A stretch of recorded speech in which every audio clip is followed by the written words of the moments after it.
ಚಕ್ರವರ್ತಿ ಭರತನಿಂದ ಭಗವಾನ್ ಶ್ರೀ ಆದಿನಾಥ ತೀರ್ಥಂಕರರ ಸಮವಸರಣ ದರ್ಶನ. ಶ್ರದ್ಧಾಳುವಾಗಿ ಬಂದು ತೀರ್ಥಂಕರರ ದರ್ಶನ ಪಡೆದ ಭರತ ಸಹೋದರ ಬಾಹುಬಲಿಗೆ ಕೇವಲ ಜ್ಞಾನ ಪ್ರಾಪ್ತವಾಗದಿರುವ ಕುರಿತು ಸಂದೇಹವನ್ನ ನಿವಾರಿಸಿಕೊಂಡ ಭರತ ಬಾಹುಬಲಿ ತಪಸ್ಸನ್ನಾಚರಿಸುತ್ತಿದ್ದ ಕಡೆಗೆ ತೆರಳಿ ಬಾಹುಬಲಿಯ ಕಾಲಿಗೆರಗಿದ ಭರತ ಬಾಹುಬಲಿಗೆ ಪ್ರಾಪ್ತವಾದ ಕೇವಲ ಜ್ಞಾನ. ಇದು ಧರ್ಮಸ್ಥಳದ ಮಹಾಮಸ್ತಕಾಭಿಷೇಕದ ಹಿನ್ನೆಲೆಯಲ್ಲಿ ನಡೆದ ಪಂಚಮಹಾವೈಭವದ ಕೊನೆಯ ದಿನ ನಡೆದ ಕಾರ್ಯಕ್ರಮದ ಡೀಟೇಲ್ಸ್ ಇದೀಗ ನಿಮ್ಮ ಮುಂದೆ. ಕಾರ್ಯಕ್ರಮಕ್ಕೆ ಸ್ವಾಗತ. ನಾನು ದಿವ್ಯಾ ಪೂಜಾರಿ.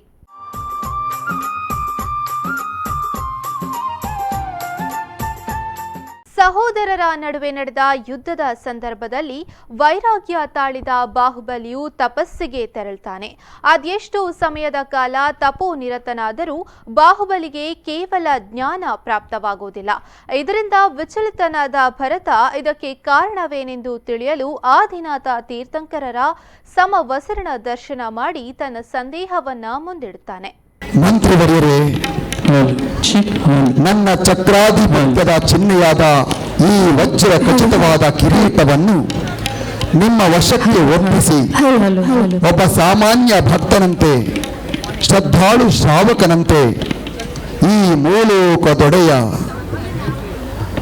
ತ್ರಿಜಗ ವಂದಿತನಾದ ಪುರು ಪರಮೇಶ್ವರನ ಸಮವಸರಣವನ್ನು ಪ್ರವೇಶಿಸುತ್ತಿದ್ದೇನೆ.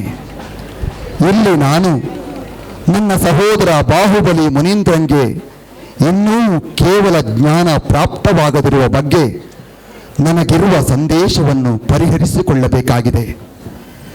ಜಯ ಜಯ ಜಯ ಜಯ ಜಯ ಜಯ ಪುರು ಪರಮೇಶ್ವರ ಆದಿನಾಥರಿಗೆ, ಯುಗದಾದಿ ಬ್ರಹ್ಮ ಭಗವಾನ್ ಆದಿನಾಥರಿಗೆ, ಸಮವಸರಣಾಧಿಪತಿಗೆ, ಪುರು ಪರಮೇಶ್ವರ ಆದಿನಾಥರಿಗೆ, ಯುಗದಾದಿ ಬ್ರಹ್ಮ ಭಗವಾನ್ ಆದಿನಾಥರಿಗೆ, ಸಮವಸರಣಾಧಿಪತಿಗೆ ಜಯ ಜಯ ಜಯ ಜಯ ಜಯ ಜಯ.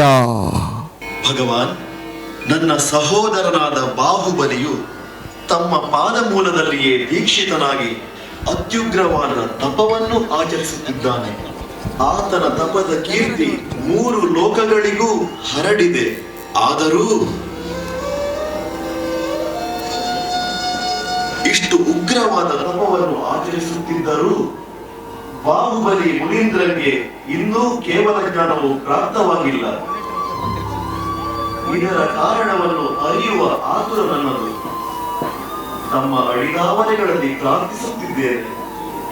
ಸ್ವಾಮಿ, ಬಾಹುಬಲಿ ಮುನೀಂದ್ರನಿಗೆ ಇನ್ನೂ ಕೇವಲ ಜ್ಞಾನವು ಪ್ರಾಪ್ತವಾಗದಿರಲು ಕಾರಣವೇನು? ನನ್ನ ಮನದ ಸಂದೇಹವನ್ನು ಸರ್ವಜ್ಞನಾದ ತಾವು ಪರಿಹರಿಸಬೇಕು.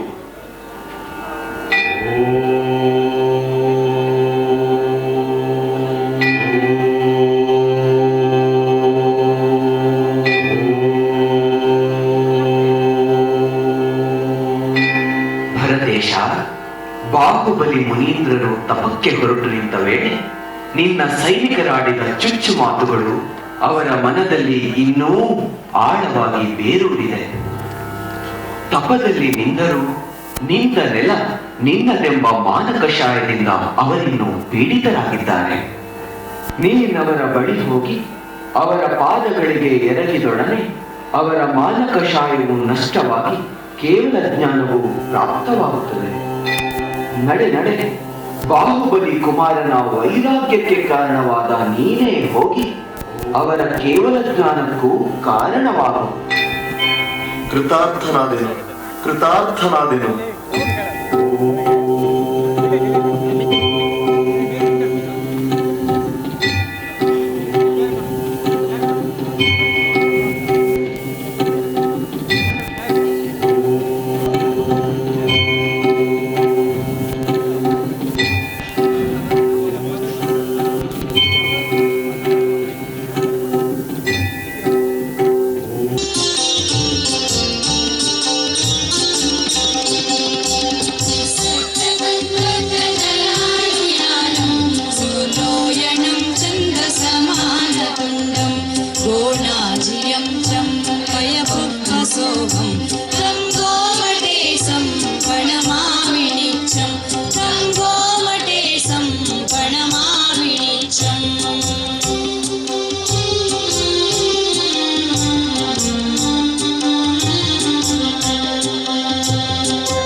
गन्धं तं गोमटेशं प्रणमामि नित्यं तं गोमटेशं प्रणमामि नित्यम्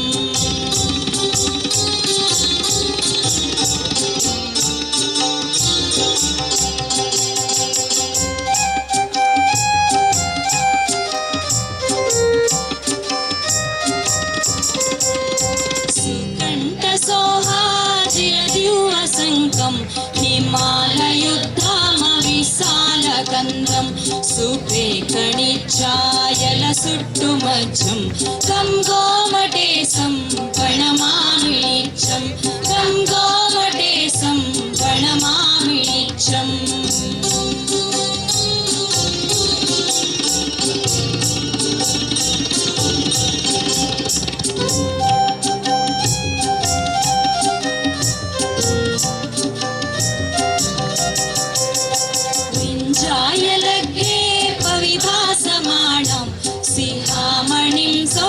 सुचेदियाणां विलोय सन्तोषय पुण्यचन्द्रं तं गोमटेशं प्रणमामि नित्यं तं गोमटेशं प्रणमामि नित्यम्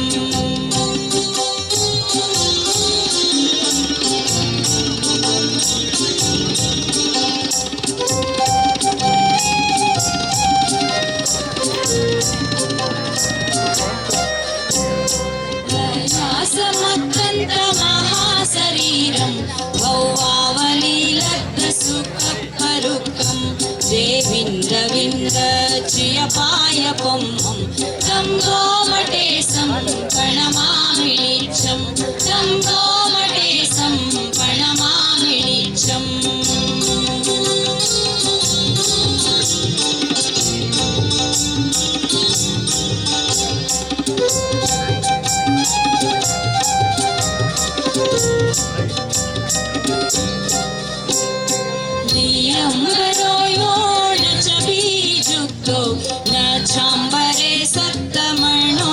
सुखो सप्तादिजन्तो पुसदोणकम्पो तं गोमटेशं प्रणमामि नित्यं तं गोमटेशं प्रणमामि नित्यम्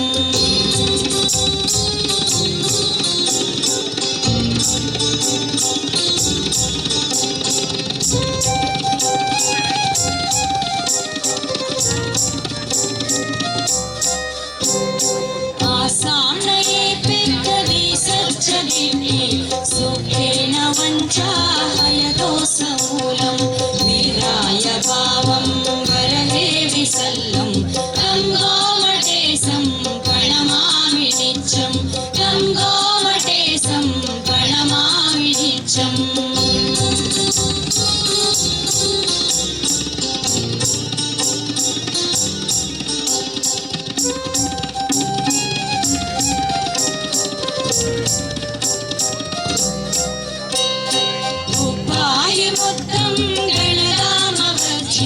सुसम्मजुद्धं मयमोहहारयं वस्येयपच्छन्तमुवमासजुद्धं तं गोमटेशं प्रणमामि नित्यं तं गोमटेशं प्रणमामि नित्यं तं गोमटेशं प्रणमामि नित्यम् तं गोमटेशं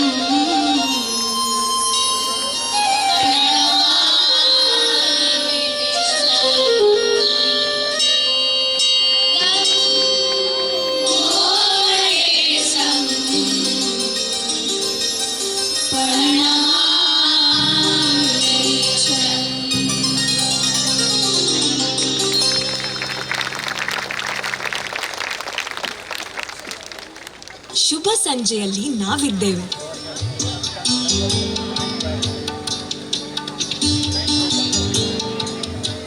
ಈ ದಿನ ಬೆಳಿಗ್ಗೆ ಭರತ ಚಕ್ರವರ್ತಿಯು ಬಾಹುಬಲಿಯ ಬಳಿ ತೆರಳಿ ಆತನಿಗೆ ಕೇವಲ ಜ್ಞಾನ ಇನ್ನೂ ಯಾಕೆ ಪ್ರಾಪ್ತವಾಗಿಲ್ಲ ಎಂದು ಚಿಂತಿತನಾಗುತ್ತಾನೆ.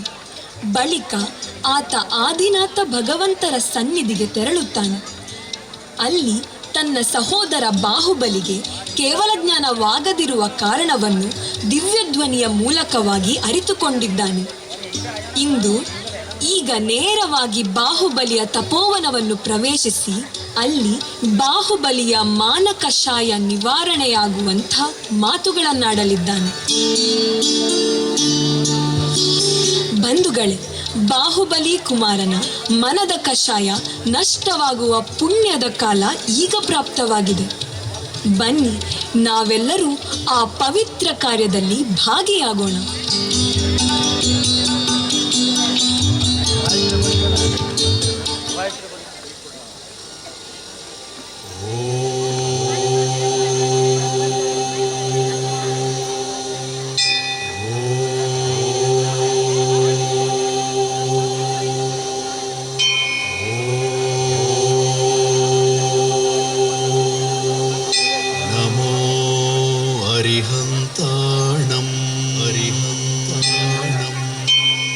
नमो सिद्धाणं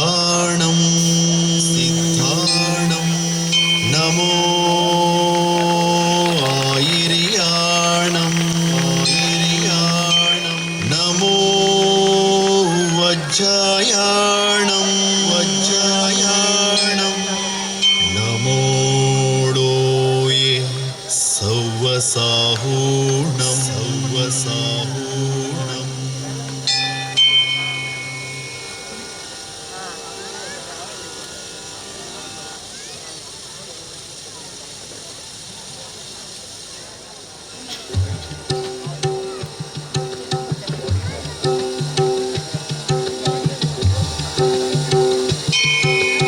ಆದಿನಾಥ ಭಗವಂತರ ಸನ್ನಿಧಿಯಲ್ಲಿ ಭರತ ಚಕ್ರಿಯು ತನ್ನ ಸಹೋದರ ಬಾಹುಬಲಿಗೆ ಕೇವಲ ಜ್ಞಾನ ಪ್ರಾಪ್ತವಾಗದಿರುವ ಕಾರಣವನ್ನು ದಿವ್ಯ ಧ್ವನಿಯ ಮೂಲಕ ಅರಿತುಕೊಂಡು ನೇರವಾಗಿ ಬಾಹುಬಲಿಯ ತಪೋವನವನ್ನು ಪ್ರವೇಶಿಸುತ್ತಿದ್ದಾರೆ.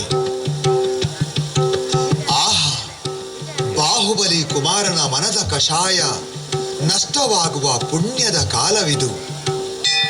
ಈ ಪವಿತ್ರ ಕಾರ್ಯದಲ್ಲಿ ಭಾಗಿಯಾಗುವ ನಾವೇ ಧನ್ಯರು.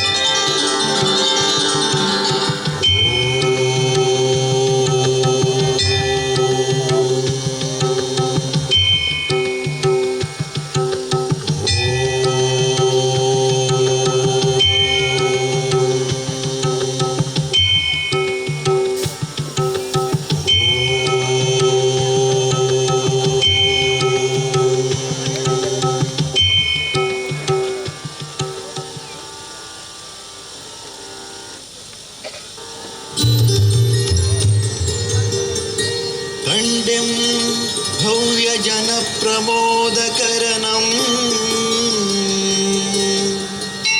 कंडें जगत्पूजनं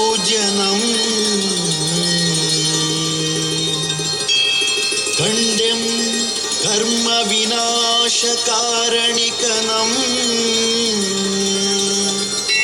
कंडें निजानन्दनं कंडें कंतु कठोर दर्पहरणनं कंडें तपक्तान्तनं कंडें कण्दणिवन्तु संतसदुळां श्रीबाहुबलीशनम्.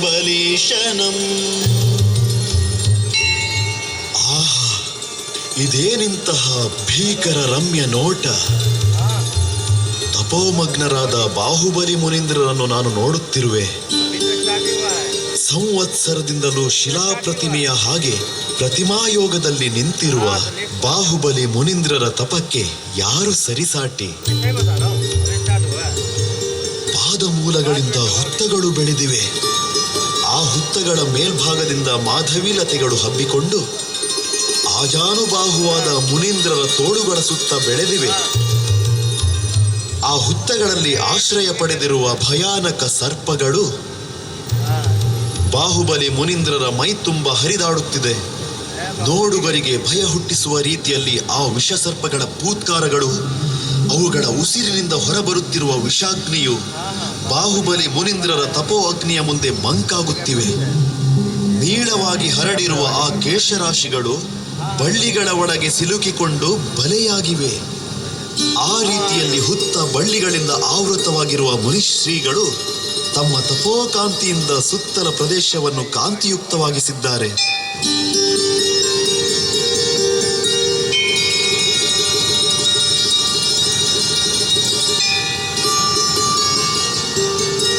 ದೇವಲೋಕದ ಖೇಚರಿಯರು ಮಾನವ ಸ್ತ್ರೀ ರೂಪದಲ್ಲಿ ಬಂದು ಜಡೆ ಹೆಣೆದ ಬಳ್ಳಿಗಳನ್ನು ಬಿಡಿಸುತ್ತಿದ್ದಾರೆ. ಆಹಾ, ಬಾಹುಬಲಿ ಮುನೀಂದ್ರರ ತಪಕ್ಕೆ ಸರಿಸಾಟಿಯಾವುದು. ತಪೋಮಗ್ನ ಮುನೀಂದ್ರರ ಆತ್ಮೋಪಮ ರೂಪವನ್ನು ಕಾಣುತ್ತಿರುವ ನನ್ನ ಕಣ್ಣುಗಳೇ ಧನ್ಯ.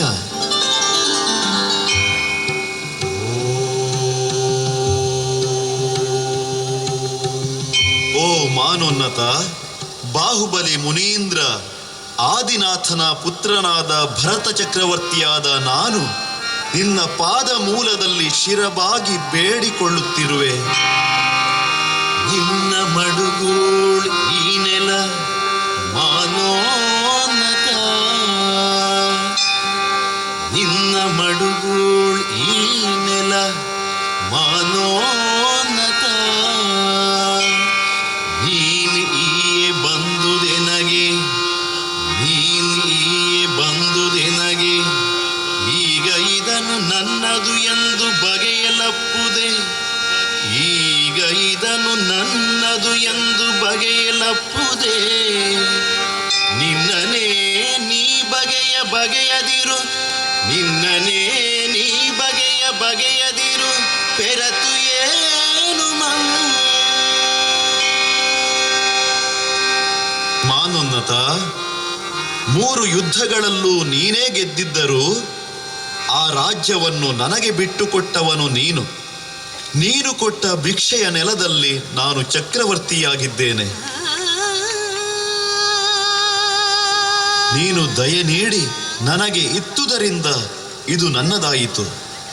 ಈ ನೆಲ ನನ್ನದು ಎಂದು ಭಾವಿಸಬೇಡ. ಅನಾದಿ ಕಾಲದಿಂದಲೂ ಇರುವ ಈ ನೆಲ ಯಾರದ್ದೂ ಅಲ್ಲ. ಈಗಾಗಲೇ ಈ ನೆಲವನ್ನು ತಮ್ಮದೆಂದು ಭಾವಿಸಿದ ಅಸಂಖ್ಯ ಅರಸರೆಲ್ಲ ಕಾಲನ ನಿರ್ದಯ ಹೊಡೆತಕ್ಕೆ ಸಿಕ್ಕಿ ನಾಶವಾಗಿ ಹೋಗಿದ್ದಾರೆ. ಈ ಭೂಮಿ ನನ್ನದೂ ಅಲ್ಲ, ಯಾರದ್ದೂ ಅಲ್ಲ. ನಿಮ್ಮ ಮನದಲ್ಲಿರುವ ಆ ಭಾವನೆಯನ್ನು ಬಿಟ್ಟು ಬಿಡಿ. ಕ್ಷುಲ್ಲಕವಾದ ಈ ಲೌಕಿಕದ ಚಿಂತೆಯನ್ನು ನೀವು ಬಿಟ್ಟು ಬಿಡಿ. ಶಾಶ್ವತವಾದ ಸುಖದಾಯಕವೂ ಮುಕ್ತಿದಾಯಕವೂ ಆದ ತಮ್ಮ ಆತ್ಮನ ಒಳಿತಿನ ಬಗ್ಗೆ ಮಾತ್ರ ಚಿಂತಿಸಿ.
ಭಗವಾನ್ ಆದಿದೇವನ ಸಂದೇಶವನ್ನು ಹೊತ್ತ ಭರತ ಚಕ್ರವರ್ತಿಯು ಮಾನ ಕಷಾಯದಿಂದೊಡಗೂಡಿದ್ದ ಬಾಹುಬಲಿ ಮುನೀಂದ್ರರ ಬಳಿ ಬಂದು ಚಂಚಲ ಭೂಮಿಯ ವಾಸ್ತವಿಕತೆಯನ್ನು ಮನಗಾಣಿಸುತ್ತಾನೆ.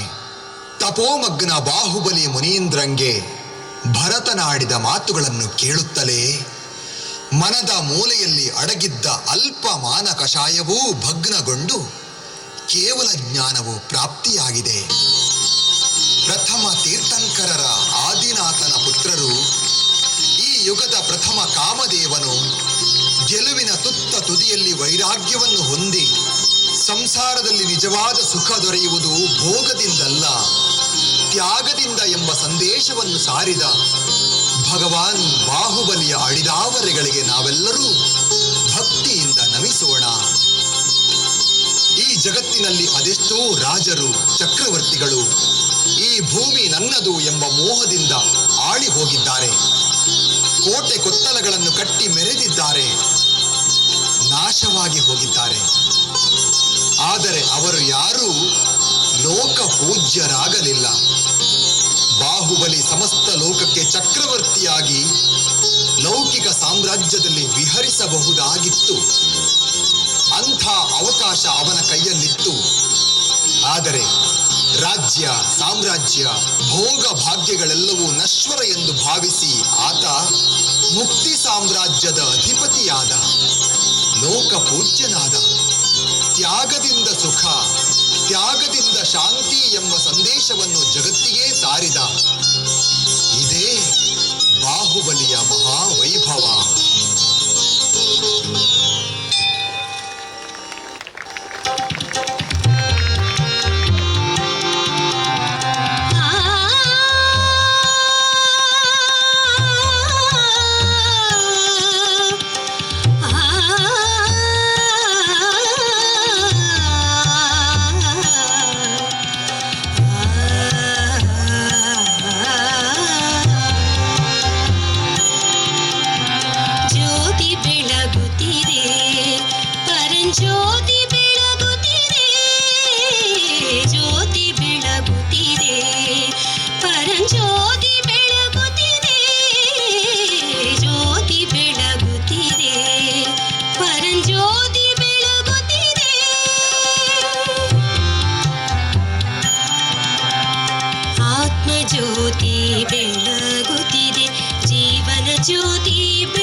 ಜ್ಯೋತಿ ಜ್ಯೋತಿ ಬೆಳಗುತ್ತಿದೆ ಪರಂಜ್ಯೋತಿ ಬೆಳಗುತ್ತಿದೆ ಜ್ಯೋತಿ ಬೆಳಗುತ್ತಿದೆ ಪರಂಜ್ಯೋತಿ ಬೆಳಗುತ್ತಿದೆ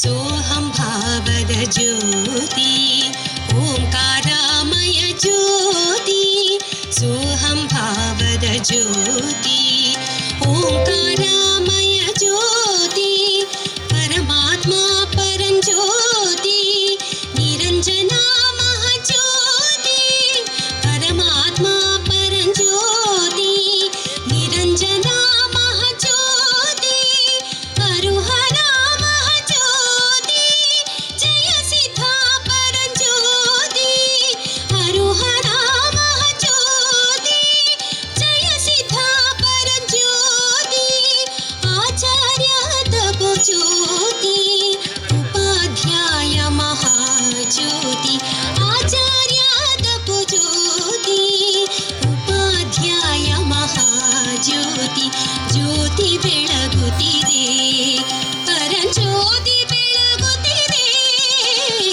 ಜ್ಯೋತಿ ಬೆಳಗುತ್ತಿದೆ ಪರಂಜ್ಯೋತಿ ಬೆಳಗುತ್ತಿದೆ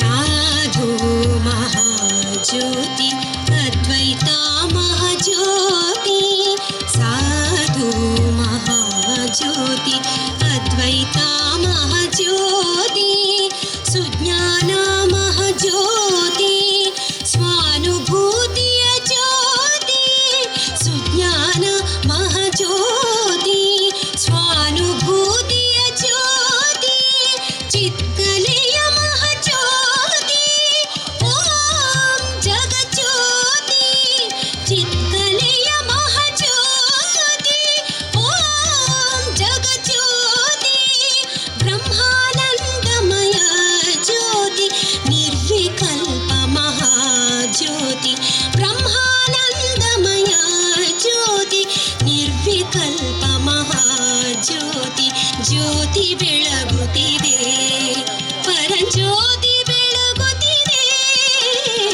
ಜ್ಯೋತಿ ಬೆಳಗುತ್ತಿದೆ ಪರಂಜ್ಯೋತಿ ಬೆಳಗುತ್ತಿದೆ ಪರಂಜ್ಯೋತಿ ಬೆಳಗುತ್ತಿದೆ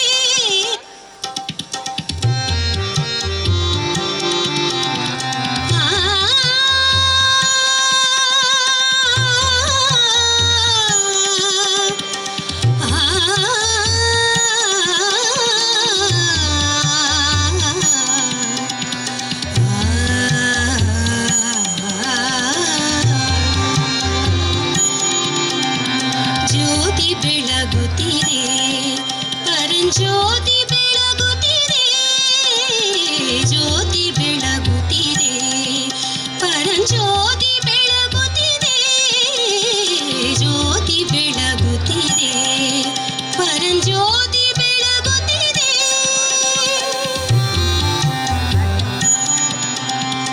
ಆತ್ಮಜ್ಯೋತಿ ಬೆಳಗುತ್ತಿದೆ ಜೀವನ ಜ್ಯೋತಿ ಬೆಳಗುತ್ತಿದೆ ಆತ್ಮಜ್ಯೋತಿ ಬೆಳಗುತ್ತಿದೆ ಜೀವನ ಜ್ಯೋತಿ ಬೆಳಗುತ್ತಿದೆ ಅಂತರಾತ್ಮ ಜ್ಯೋತಿ ಚಿನುಮಯ ಮಹಾಜ್ಯೋತಿ ಅಂತರಾತ್ಮ ಜ್ಯೋತಿ ಚಿನುಮಯ ಮಹಾಜ್ಯೋತಿ ಸಹಜಾನಂದ ಮಹಾಜ್ಯೋತಿ ನಿತ್ಯಾನಂದ ಮಹಾಜ್ಯೋತಿ ಸಹಜಾನಂದ ಮಹಾಜ್ಯೋತಿ ನಿತ್ಯಾನಂದ ಮಹಾಜ್ಯೋತಿ ಅಂತರ್ಬಾಹ್ಯದ ಜ್ಯೋತಿ ಜಗ ಜಗಿಸುವ ಮಹಾಜ್ಯೋತಿ ಅಂತರ್ಬಾಹ್ಯದ ಜ್ಯೋತಿ ಜಗ ಜಗಿಸುವ ಮಹಾಜ್ಯೋತಿ ಜ್ಯೋತಿ ಬೆಳಗುತ್ತಿದೆ ಪರಂಜ್ಯೋತಿ ಬೆಳಗುತ್ತಿದೆ ಜ್ಯೋತಿ ಬೆಳಗುತ್ತಿದೆ ಪರಂಜ್ಯೋತಿ ಬೆಳಗುತ್ತಿದೆ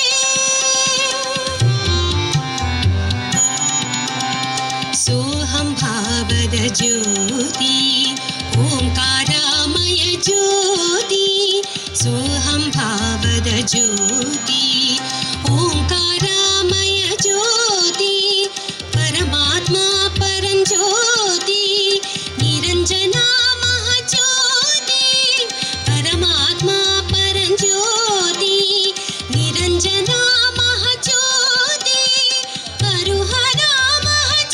जय बोलो श्री बाहुबली भगवान की, जय बोलो श्री बाहुबली भगवान की. ಬಂಧುಗಳೇ, ಈಗ ಪೂಜ್ಯ ಕಾವಂದರು ತಮ್ಮನ್ನ ಉದ್ದೇಶಿಸಿ ಮಾತನಾಡಿ. ವೇದಿಕೆಯ ಎಡಭಾಗದಲ್ಲಿ ಅಂದರೆ ನಮ್ಮ ಬಲಭಾಗದಲ್ಲಿರುವಂಥ ಎಲ್ಲ ಪೂಜ್ಯ ಭಟ್ಟಾರಕರನ್ನು ಗೌರವದಿಂದ ನನ್ನ ನಮಸ್ಕಾರಗಳನ್ನು ಹೇಳಿ, ನನ್ನ ಮುಂದೆ ಇರುವಂಥ ಎಲ್ಲ ಶ್ರಾವಕ ಬಂಧುಗಳೇ, ಎಲ್ಲರೂ ನಾವು ಸೇರಿರುವಂಥದ್ದು ಬಾಹುಬಲಿ ಭಗವಂತನ ಮಹಾಮಸ್ತಕಾಭಿಷೇಕವನ್ನು ನೋಡೋದಕ್ಕೆ. ಆದರೆ ಅದರ ಪೂರ್ವಭಾವಿಯಾಗಿ ನಾಳೆ ಯಾಕೆ ದೊಡ್ಡ ಮೂರ್ತಿಯನ್ನು, ಸುಮಾರು ಧರ್ಮಸ್ಥಳದ 39 ಅಡಿಯ ಮಹಾಮೂರ್ತಿಯನ್ನು ಏಕೆ ನಿರ್ಮಾಣ ರಚಿಸಿದ್ದಾರೆ, ಅದನ್ನೇ ಯಾಕೆ ಚಿನ್ನದಲ್ಲಿ ಒಂದು 6 ಅಡಿಯ ಮೂರ್ತಿಯನ್ನು ಮಾಡಬಹುದಿತ್ತಲ್ಲ, ಅಥವಾ ಬೆಳ್ಳಿದು ಒಂದು 3 ಅಡಿಯ ಮೂರ್ತಿಯನ್ನು ಮಾಡಬಹುದಿತ್ತಲ್ಲ, ಶಿಲೆಯಲ್ಲಿ 39 ಅಡಿಯ ಬೃಹತ್ ಗಾತ್ರದ ಮೂರ್ತಿಯನ್ನು ಯಾಕೆ ಮಾಡಿಟ್ಟರು ಅನ್ನೋದಕ್ಕೆ ಬಹಳ ಜನ ಈ ಪ್ರಶ್ನೆಯನ್ನು ಕೇಳ್ತಾರೆ. ಅದಕ್ಕೆ ಇವತ್ತು ನಮಗೆ ಬಹುಶಃ ಉತ್ತರ ಸಿಕ್ಕಿದೆ. ಏನಂತಂದರೆ, ಒಬ್ಬ ತ್ಯಾಗಿಯ ಮಹತ್ವವನ್ನು ತಿಳಿಸಬೇಕಾದ್ರೆ ಆ ಮೂರ್ತಿಯ ಗಾತ್ರವೂ ಅಷ್ಟೇ ದೊಡ್ಡದಾಗಿರಬೇಕು ಮತ್ತು ಆ ಭವ್ಯತೆ, ತ್ಯಾಗದ ಭವ್ಯತೆಯೂ ಕೂಡ ಅಷ್ಟೇ ದೊಡ್ಡದಾಗಿರಬೇಕು, ಬೃಹತ್ ಆಗಿರಬೇಕು ಅನ್ನೋದಕ್ಕಾಗಿ ಬೃಹತ್ ಮೂರ್ತಿಯನ್ನು ಮಾಡಿದ್ದಾರೆ. ಅದರ ಈ ಹಿಂದೆ ಪಂಚ ಕಲ್ಯಾಣಗಳು ನಡೀತಾ ಇದ್ದವು. ಅದು ತೀರ್ಥಂಕರರಿಗೆ ಪಂಚಕಲ್ಯಾಣ ನಡೀತಾ ಇತ್ತು. ಪಂಚಕಲ್ಯಾಣ ಮರು ದಿವಸ ಭಗವಾನ್ ಬಾಹುಬಲಿಗೆ ಮಹಾಮಸ್ತಕಾಭಿಷೇಕ ಆದಾಗ ಅದೊಂದು ಪರಂಪರೆ ಆಗಿತ್ತು. ಆದರೆ ಇವತ್ತು ನಾವು ಏನು ಮಾಡಿದ್ದೇವೆ ಅಂತಂದರೆ, ಈ ಬಾಹುಬಲಿಯ ಕಥೆಯನ್ನೇ ಪಂಚಮಹಾವೈಭವದ ಮೂಲಕ ನಿಮಗೆ 5 ದಿವಸಗಳಲ್ಲಿ ಶ್ರೀಮತಿ ಹೇಮಾವತಿ ಹೆಗ್ಡೆಯವರು, ಸುಪ್ರಿಯಾ ಎಲ್ಲರೂ ತೋರಿಸಿದ್ದಾರೆ. ವಿಶೇಷವಾಗಿ ಬಾಹುಬಲಿಯ ತೀರ್ಥರೂಪರಾದಂಥ ಹಿರಿಯರಾದಂಥ ತಂದೆ ತಾಯಿಗಳು ಇಲ್ಲಿ ವೇದಿಕೆಯಲ್ಲಿ ಬಂದು ಪುತ್ರೋತ್ಸವವನ್ನು ನಾವು ಹೇಗೆ ಬಾಲಲೀಲೋತ್ಸವ ಅಂತ ಮಾಡ್ತಾ ಇದ್ದೀವೋ, ಇದು ಗರ್ಭಾವತರಣ ಕಲ್ಯಾಣ ಮಾಡ್ತಾ ಇದ್ದೀವೋ, ಅದನ್ನು ಇನ್ನೊಂದು ರೂಪದಲ್ಲಿ ತೋರಿಸಿದ್ದಾರೆ. ಆಮೇಲೆ ಬಾಲಲೀಲೋತ್ಸವ ಅಂತ ಏನು ಪಂಚಕಲ್ಯಾಣದಲ್ಲಿ ನಡೀತಿದೆ, ಅದನ್ನು ಕೂಡ ಇಲ್ಲಿ 100 ಜನ ಮಕ್ಕಳನ್ನು ವೇದಿಕೆಯಲ್ಲಿ ಕರೆತಂದು 106 ಮಕ್ಕಳಿಗೆ ಅಕ್ಷರಾಭ್ಯಾಸ ಮಾಡಿಸಿ, 106 ಮಕ್ಕಳಿಗೆ ವ್ರತ ಸ್ವೀಕಾರಗಳನ್ನು ಮಾಡಿಸಿ, ಅದನ್ನು ಕೂಡ ಅರ್ಥಪೂರ್ಣವಾಗಿ ಇಲ್ಲಿ ಬಿಂಬಿಸಿದ್ದೇವೆ. ಆ ಬಳಿಕ ನಿಮಗೆ ಗೊತ್ತೇ ಇದೆ, ಭರತ ಬಾಹುಬಲಿಯ ಆಡಳಿತ ವೈಭವ ಆಗುತ್ತೆ. ಆಮೇಲೆ ಚಕ್ರದ ಉತ್ಪತ್ತಿ ಆಗಿದ್ದನ್ನು ಬಹಳ ಚೆನ್ನಾಗಿ ನೋಡಿದ್ದೇವೆ ನಾವು. ತ್ರಿರತ್ನಗಳು ಇಲ್ಲಿ ಉದ್ಭವ ಆಯಿತು.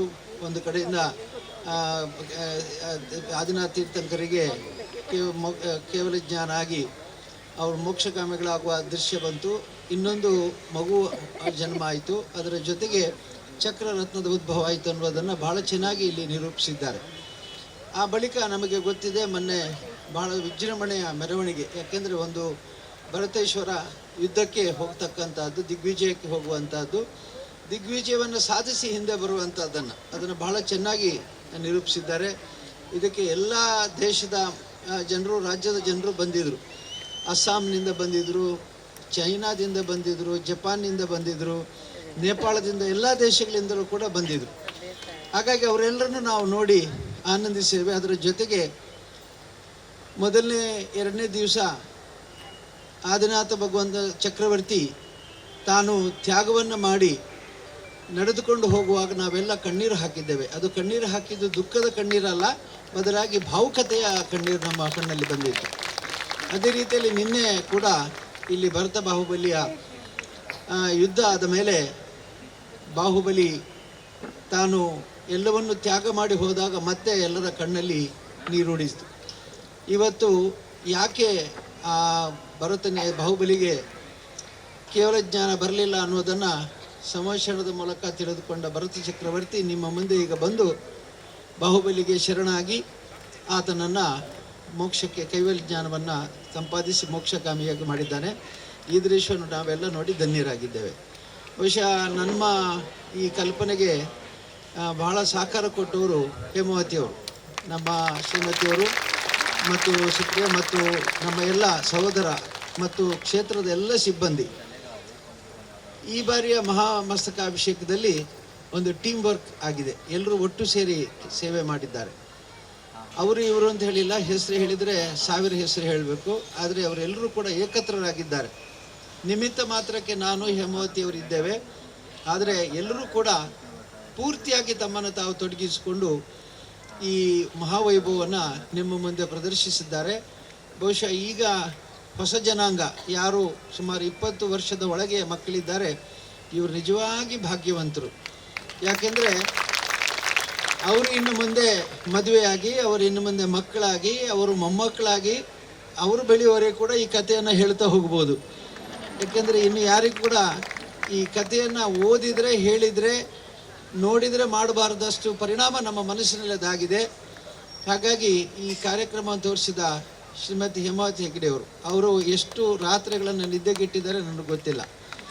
ಪ್ರತಿ ರಾತ್ರಿಯೂ ಬಹುಶಃ ಹೇಳ್ತಿದ್ರು 4 ಗಂಟೆಗೆ ಎಚ್ಚರಿಕೆ ಆದರೆ ನಿದ್ದೆ ಬರುವುದಿಲ್ಲ, ಬರವಣಿಗೆ. ಅದರ ಮೇಲೆ ಆದಿಪುರಾಣ ಮತ್ತು ಭರತೇಶ್ವರ ವೈಭವ ಇದನ್ನೆಲ್ಲ ನೋಡಿ ಸಾಹಿತ್ಯ ಸಂಗ್ರಹ ಮಾಡಿ ಅನೇಕ ಜನರ ಸಂಗ್ರಹದೊಂದಿಗೆ ಮಾಡಿದ್ದಾರೆ. ನಾನು ಮೊದಲಾಗಿ ಅವರಿಗೆ ಅಭಿನಂದನೆಯನ್ನು ಕೊಡಲಿಕ್ಕೆ ಬಯಸ್ತೇನೆ. ಈಗ ನಿನ್ನೆ ಯಾರೋ ಶ್ರೀಗಳು ಹೇಳಿದರು, ಪ್ರಶಸ್ತಿಗೆ ಹೆಗ್ಡೆಯವರು ಹೋಗ್ತಾರೆ, ಆದರೆ ಪ್ರಶಸ್ತಿ ಹಿಂದೆ ಶಕ್ತಿಗಳು ಹೇಮಾವತಿಯವರು, ಸುರೇಂದ್ರ, ಹರ್ಷೇಂದ್ರ ಮಧ್ಯದವರ ಇಳೆ ಕುಟುಂಬದವರು ಅಂತ ಹೇಳಿದರು. ಅದೇ ಮಾತು ಸತ್ಯ ಅಂತ ನಾನು ಕೂಡ ಒಪ್ಪಿಕೊಂಡು ಇವತ್ತು ಅವರ ಈ ಪ್ರಯತ್ನದಿಂದಾಗಿ ಇಷ್ಟು ಅದ್ಭುತವಾದ ಕಾರ್ಯಕ್ರಮ ಮೂಡಿ ಬಂದಿದೆ. ಇದಕ್ಕೆ ಸಹಕಾರ ಕೊಟ್ಟವರಲ್ಲಿ ಬಹಳ ಮುಖ್ಯವಾಗಿ ಸಹಕಾರ ಕೊಟ್ಟವರು ಜೀವನ್ ರಾಮ್ ಸುಳ್ಯ. ಅವರು ನಮ್ಮ ನಾಡಿನ ಅತ್ಯಂತ ಪ್ರಸಿದ್ಧರಾದ ನಾಟಕ ಮತ್ತು ಇತರ ಎಲ್ಲ ಕಲೆಯ ನಿರ್ದೇಶಕರು. ಡಾಕ್ಟರ್ ಮೋಹನ್ ಆಳ್ವಾಸ್ ಸಂಸ್ಥೆಯಲ್ಲಿ ಅವರು ಸೇವೆಯನ್ನು ಸಲ್ಲಿಸ್ತಾ ಇದ್ದಾರೆ. ನಮ್ಮ ತುಳು ಸಮ್ಮೇಳನ ಆದಾಗ 10 ವರ್ಷಕ್ಕೆ ಹಿಂದೆ ಅಲ್ಲಿ ಅದ್ಭುತವಾದ ಸೇವೆಯನ್ನು ಮಾಡಿದರು. ಈಗ ಮತ್ತೆ ಈ ಪಂಚಮಹಾವೈಭವದ ಎಲ್ಲ ಕಲ್ಪನೆಗಳನ್ನು ಸಾಕಾರಗೊಳಿಸಿದವರು ಅವರು. ಪಾತ್ರದಲ್ಲಿ ಬೆಂಗಳೂರಿನ ಅಶೋಕ್ ಅವರು ಆದಿನಾಥ ತೀರ್ಥಂಕರ ರೂಪದಲ್ಲಿ ಭಾಳ ಚೆನ್ನಾಗಿ ನಟನೆ ಮಾಡಿದ್ದಾರೆ.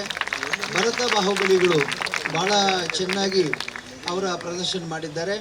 ಅದರ ಜೊತೆಗೆ ಎಲ್ಲ ಕಲಾವಿದರು ಕೂಡ ಬಹಳ ಉತ್ತಮವಾಗಿ ಸೇವೆ ಮಾಡಿದ್ದಾರೆ. ಅವರೆಲ್ಲರನ್ನು ಕೂಡ ನಾನು ಪ್ರತ್ಯೇಕವಾಗಿ ಅಭಿನಂದಿಸಿ ಇವತ್ತು ಜೀವನ್ ರಾಮ್ ಸುಳ್ಳಿ ಅವರನ್ನು ನಾನು ಈ ವೇದಿಕೆಯಲ್ಲಿ ಗೌರವಿಸದಿದ್ದರೆ ಭಾಳ ತಪ್ಪಾಗುತ್ತೆ. ಹಾಗಾಗಿ ಸ್ವಲ್ಪ ಹೊತ್ತು ನೀವು ಅದಕ್ಕಾಗಿ ಮೀಸಲಿಟ್ಟು ನಮ್ಮ ಜೀವನ್ ರಾಮ್ ಸುಳ್ಳಿ ಅವರನ್ನು ಸನ್ಮಾನಿಸುವ ಮೂಲಕ ಎಲ್ಲ ಕಲಾವಿದರನ್ನು ನಾನು ಸನ್ಮಾನಿಸ್ತಾ ಇದ್ದೇನೆ. ಪ್ರತ್ಯೇಕವಾಗಿ ಅವರನ್ನು ಬೇರೆ ಸಂದರ್ಭದಲ್ಲಿ ಸನ್ಮಾನಿಸಬಹುದು, ಆದರೆ ಇಂದು ನಿಮ್ಮೆಲ್ಲರ ಮುಂದೆ ಅವರನ್ನು ಇಲ್ಲಿ ಗೌರವಿಸಿ ನಾವು ಧನ್ಯರಾಗಬೇಕು, ನಮ್ಮ ಋಣ ಮುಕ್ತರಾಗಬೇಕಂದ್ರೆ ನಾವು ನಿಜವಾಗಿ ಇಂತಹ ಒಂದು ಕಾರ್ಯಕ್ರಮ ಕ್ಷೇತ್ರದಲ್ಲಿ ನಡೆದದ್ದು ಬಹಳ ಅದ್ಭುತವಾದ ಕಾರ್ಯ, ಸ್ಮರಣೀಯವಾದ ಕಾರ್ಯ ಮತ್ತು ಇದು ಮುಂದೆ ಆದರ್ಶವಾಗುತ್ತೆ. ಈ ಕಾರ್ಯಕ್ರಮದ ಬಳಿಕ ಇನ್ನು ಯಾರ್ಯಾರು ಬೇರೆ ಕಡೆ ಮಹಾಮಸ್ತಕಾಭಿಷೇಕ ಮಾಡ್ತಾರೆ ಅಥವಾ ಪ್ರತಿಷ್ಠಾ ಕಾರ್ಯಕ್ರಮಗಳನ್ನು ಮಾಡ್ತಾರೆ, ಅವರಿಗೆ ಕತೆ ಯಾವುದೇ ಇರಲಿ, ಅದು ಮತ್ತೆ ಪಂಚಕಲ್ಯಾಣವೇ ಇರಲಿ ಅಥವಾ ಬಾಹುಬಲಿಯ ಕತೆ ಇರಲಿ, ಇಲ್ಲೊಂದು ಮಾದರಿಯಾಗಿದೆ, ಇಲ್ಲಿ ಒಂದು ಆದರ್ಶ ಹುಟ್ಟಿದೆ ಹೇಗೆ ಮಾಡಬೇಕು ಕಾರ್ಯಕ್ರಮ ಅನ್ನೋದನ್ನು. ಆಮೇಲೆ ಸಾಹಿತ್ಯದ ಬಳಕೆ, ಬಹಳ ಉತ್ತಮವಾದ ಸಾಹಿತ್ಯದ ಬಳಕೆ ಆಗಿದೆ. ಸಾಹಿತ್ಯ ಮತ್ತು ಇಲ್ಲಿ ದೃಶ್ಯ ಎರಡೂ ಬೆರೆತರೆ ಮಾತ್ರ ಅದು ಯಶಸ್ಸಾಗುತ್ತೆ.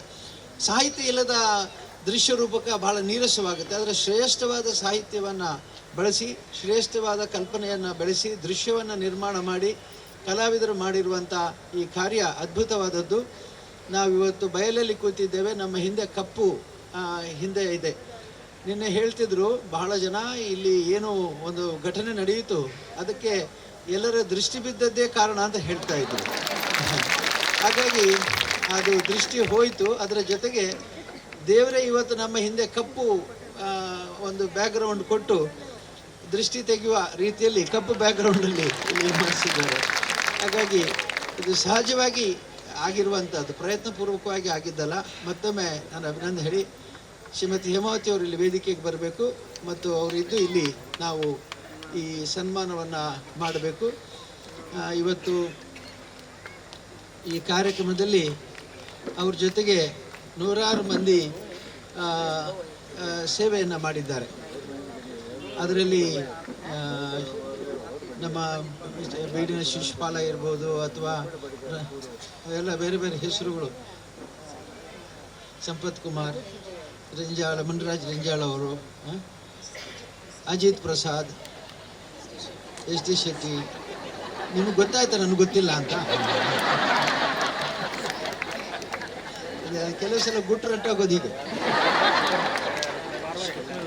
ನಾನು ಅದಕ್ಕೆ ಅವರನ್ನು ವೇದಿಕೆಗೆ ಕರೆತರಬೇಕಾದ್ರೆ ಜೀವನ್ ರಾಮ್ ಸುಳ್ಯ ಹೆಸರು ಹೇಳಿದ್ರೆ ಅವ್ರು ಬರ್ತಾರೆ ಅಂತ ಅವ್ರನ್ನ ಕರೆದದ್ದು, ಇಲ್ಲದ್ರೆ ಅವ್ರು ಬರೋದಿಲ್ಲ ವೇದಿಕೆಗೆ. ಅದಕ್ಕಾಗಿ ಮೆತ್ತಿಗೆ ಒಂದು ಐಡಿಯಾ ಮಾಡಿದೆ, ಜೀವನ್ ರಾಮ್ ಸುಳ್ಯನಿಗೆ ಸನ್ಮಾನ ಮಾಡ್ತಂದು ಅವ್ರು ವೇದಿಕೆ ಬರ್ತಾರೆ ಅಂತ. ಹಾಗೆ ನಿಜವಾಗಿ ಅವರಿಗೆ ಇವತ್ತು ಸನ್ಮಾನ ಈಗ ಇದು, ಆದರೆ ಅವ್ರಿಗೆ ಹೇಳಿದ್ರೆ ಹಾಗೆ ಸಿಟ್ಟು ಮಾಡ್ತಾರೆ, ಬರೋದಿಲ್ಲ ಅಂತೇಳಿ ಅವರನ್ನ ಇಲ್ಲಿ ಕರೆದಿದ್ದೇನೆ. ಮುಖ್ಯವಾಗಿ ಇದು ಈ ಎಲ್ಲ ಕಾರ್ಯಕ್ರಮದ ಯಶಸ್ಸಿನ ಹಿಂದೆ ಇರ್ತಕ್ಕಂಥ ಶಕ್ತಿ ಹೇಮಾವತಿ, ಸುಪ್ರಿಯಾ, ಮೇಲೆ ಬನ್ನಿ, ಈ ಕಡೆ ಬನ್ನಿ. ಇವರನ್ನು ನಾನು ನಿಮ್ಮೆಲ್ಲರ ಪರವಾಗಿ ಅಭಿನಂದಿಸಿ, ಜೀವನ್ ರಾಮ್ ಸುಳ್ಯ ಅವರು ನಿಜವಾಗಿ ಭಾಳ ಶ್ರೇಷ್ಠ ಕಲಾವಿದರು. ಅದು ನಾಟಕದ ಮಾಂತ್ರಿಕ. ಅವರು ಅಲ್ಲಿ ಅವರ ಮಾತಿನಲ್ಲಿ ಮತ್ತು ಅವರ ನಟನೆಯಲ್ಲಿ ಒಂದು ಮಂತ್ರ ಶಕ್ತಿ ಇದೆ. ಎಂಥವರನ್ನು ಅವರು ಒಂದು ಒಳ್ಳೆಯ ನಟನಾಗಿ ಪರಿವರ್ತನೆ ಮಾಡ್ತಾರೆ. ಎಷ್ಟೋ ನಮ್ಮ ಆದಿನಾಥರಿಂದ ಹಿಡಿದು, ಭರತನಿಂದ ಹಿಡಿದು, ಬಾಹುಬಲಿಯಿಂದ ಹಿಡಿದು ಅವರೇ ದೊಡ್ಡ ನಾಟ್ಯ ನಿರ್ದೇಶಕರು.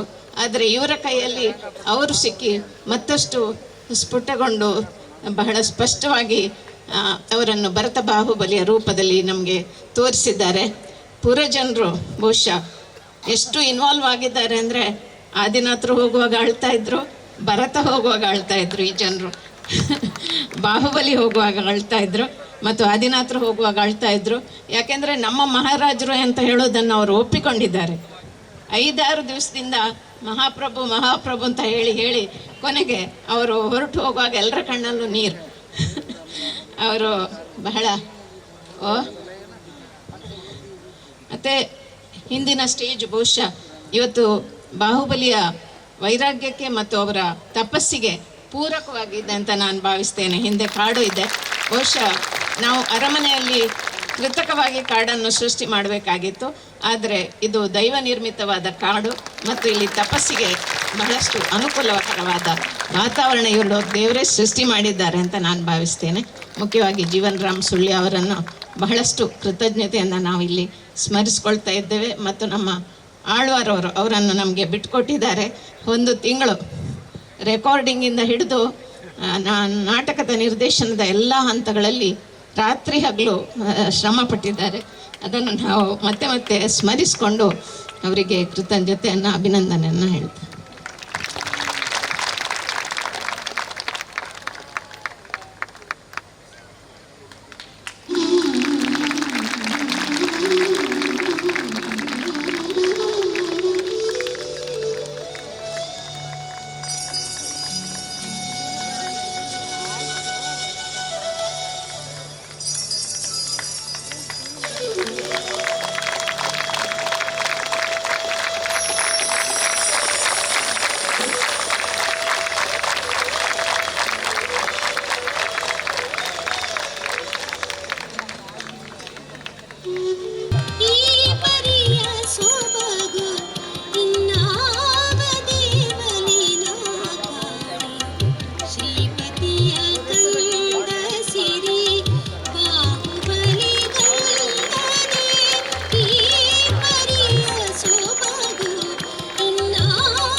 ವೀಕ್ಷಕರೇ, ಇದಿಷ್ಟು ಅತ್ಯಪೂರ್ವವಾಗಿ ಶ್ರೀ ಕ್ಷೇತ್ರ ಧರ್ಮಸ್ಥಳದಲ್ಲಿ ಐತಿಹಾಸಿಕವಾಗಿ ನಡೆದ ಮಹಾಮಜ್ಜನೋತ್ಸವದ ಹಿನ್ನೆಲೆಯಲ್ಲಿ ನಡೆದ ಪಂಚಮಹಾವೈಭವದ ಕಾರ್ಯಕ್ರಮದ ವಿವರಗಳು. ಒಟ್ಟು 5 ದಿನಗಳ ಕಾಲ ನಡೆದ ಕಾರ್ಯಕ್ರಮಗಳು ಬಾಹುಬಲಿಯ ಜೀವನ ಚರಿತ್ರೆಯನ್ನು ಇಂದಿನ ಜನಸಮೂಹಕ್ಕೆ ತಿಳಿಸುವಲ್ಲಿ ಯಶಸ್ವಿಯಾಯಿತು ಎಂದು ಹೇಳ್ತಾ ಕಾರ್ಯಕ್ರಮವನ್ನು ಇಲ್ಲಿಗೆ ಮುಕ್ತಾಯಗೊಳಿಸ್ತಾ ಇದ್ದೇನೆ. ನಿರಂತರ ಸುದ್ದಿ, ಮಾಹಿತಿ, ಮನೋರಂಜನೆಗಾಗಿ ನೋಡ್ತಾ ಇರಿ V4 News 24/7. ಇದು ಮುನ್ನುಡಿ, ಮುನ್ನಡೆಗಾಗಿ.